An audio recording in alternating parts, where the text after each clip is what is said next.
The bombshell has been dropped, ladies and gentlemen. The college football playoff is officially expanding starting in 2024. Thank God.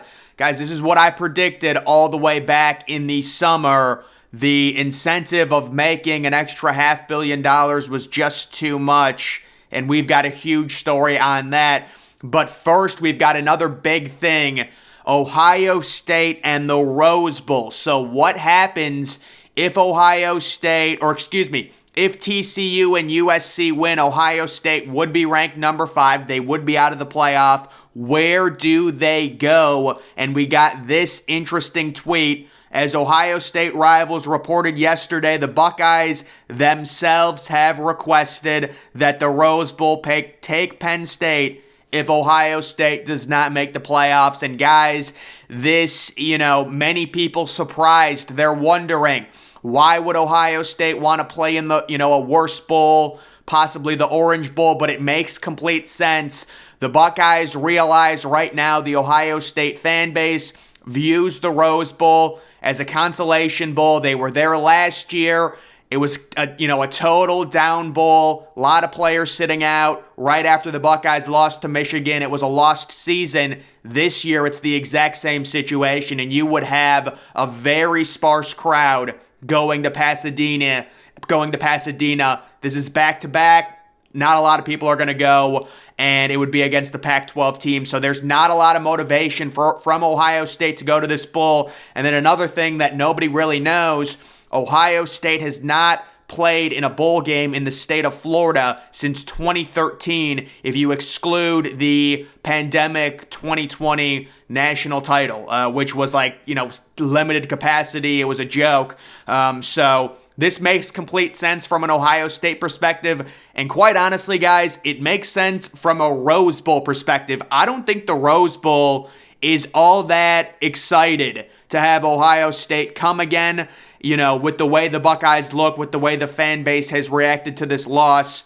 If Ohio State doesn't make the playoffs, there's not going to be a big motivation, and especially with C.J. Stroud probably sitting out. Also, the offensive tackles, Paris Johnson Jr., and then the fact that this would be 3 Rose Bowls in the last 5 years. So, guys, this makes complete sense. You can see the recent updated prediction there on the bottom left for the Orange Bowl, Ohio State versus Clemson. All of the other publications projecting a full Orange Bowl of Tennessee versus Clemson, although Tennessee might get bumped out and they might have to face the Group of 5 winner, whoever that representative is. That might be who Tennessee faces, or Tennessee might face Kansas State. We really don't know yet how it's all going to shake out, so it does make sense. Right now, I would say pretty much no matter what, if you're a Penn State fan and you're hoping to go to the Rose Bowl, you're going to be very happy, because I see either Ohio State makes the playoff because USC or TCU loses, or Ohio State goes to a different bowl outside of the Rose Bowl. If they're requesting it, if the Rose Bowl is already considering it, it seems like the most likely scenario and the best situation for both parties. So there's that.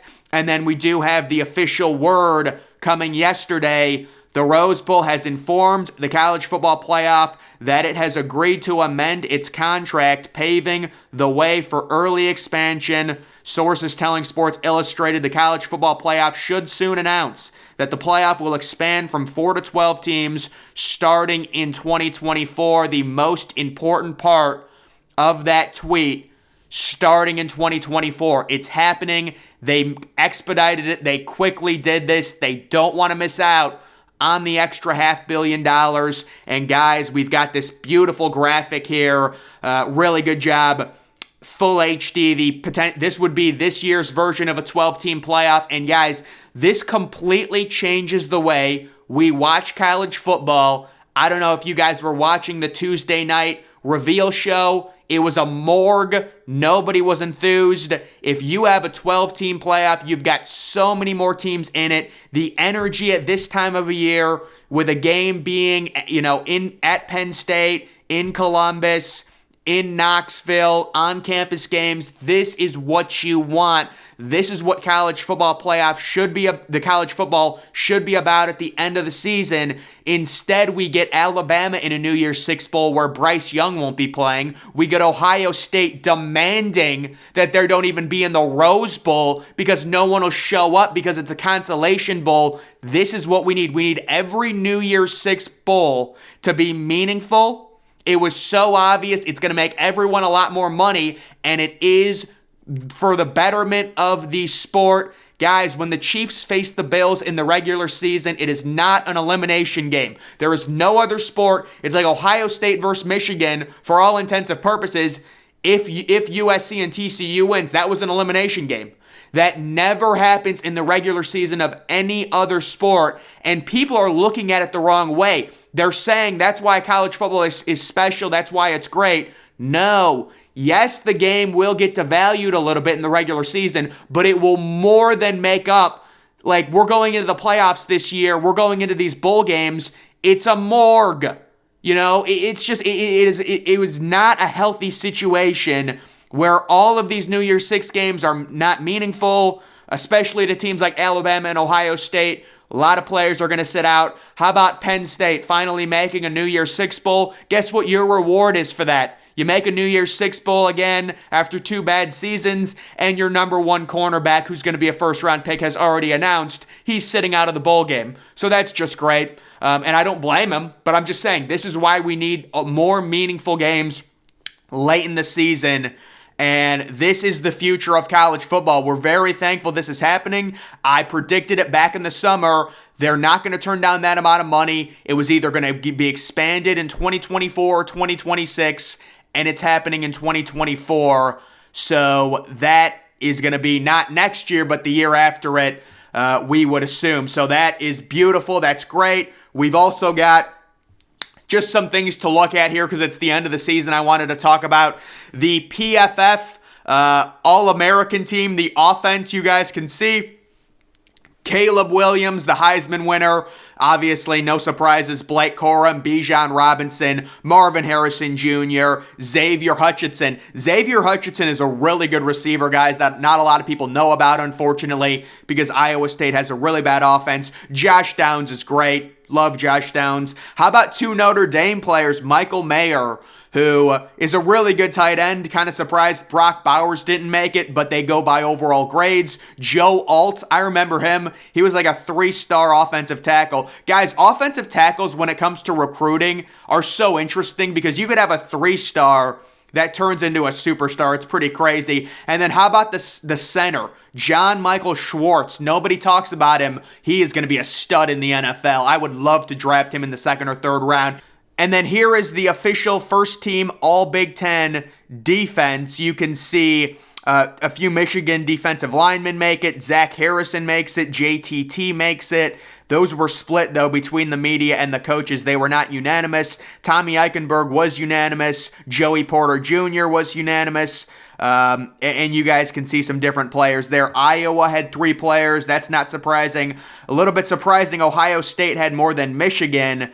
But I guess if it's 3 versus 2, you know, it's not that big of a deal. And then taking a look at this graphic, which is pretty not surprising, but not that it means much at this point. 5 straight Buckeye QBs have been the offensive player of the year in the Big Ten. CJ Stroud the last 2 years, Justin Fields the 2 years prior, and then Dwayne Haskins back in 2018. And then they did also reveal the offense. No surprises. CJ Stroud. A little disappointed that Chase Brown was not one of the running backs. I know Mo Ibram has been really, really good. He's had a great career. I know he suffered that injury last year, week 1, and he's had such a great... But, like, coaches and media unanimously had him over Chase Brown. That surprises me. I thought they would have split it up. Charlie Jones, kind of an underrated receiver from Purdue. Marvin Harrison Jr., no surprise. 3 Michigan offensive linemen. Well-deserved. Certainly Michigan.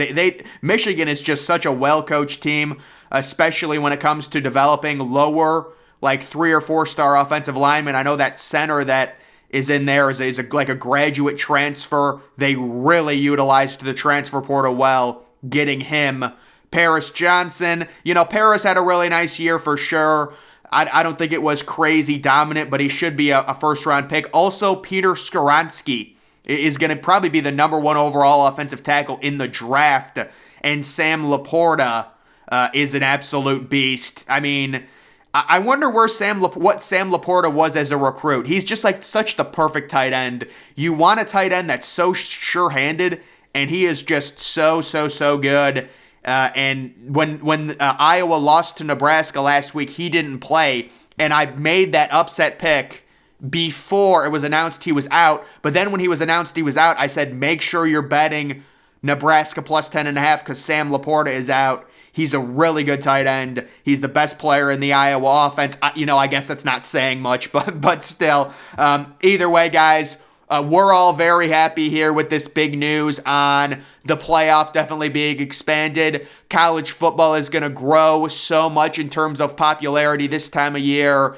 It's so sad right now. And maybe we'll get some craziness with TCU or USC losing, but it just feels like more teams need to have hope at this time of year, and we're going to get that, and we're getting all these games, and we're going to eliminate any big-time players sitting out of the New Year's 6 games. Think about how bad this is. The first thing I talked about was Ohio State requesting that they didn't want to be in the Rose Bowl because, let's be real, no Buckeyes fans would show up for it because it's meaningless at this point. So let's make these games more meaningful. That's what we're doing.